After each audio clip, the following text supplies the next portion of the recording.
E não é que existe mesmo um tipo de criatura, um indivíduo que se queixa do som que a sua parceira, sua fêmea parceira, submisso ou não, emite? Meu, que tipo de dominante, que tipo de homem não sabem que a maior parte das fêmeas da espécie emitem sons quando estão no seu processo de prazer? E a maioria é por uma questão de intensificação. Elas fazem isso para deixar mais forte.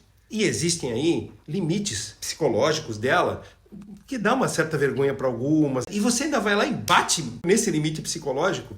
Um homem de verdade entenderia e lidaria com isso. Um dominador vai mais longe. Ele transforma essa limitação psicológica numa limitação física. A limitação física liberta ela para ter o prazer todo. Então, uma mordaça, uma mão na boca, para permitir que ela grite, e desculpe o pleonasmo, mais alto, vai dar muito mais prazer para ela.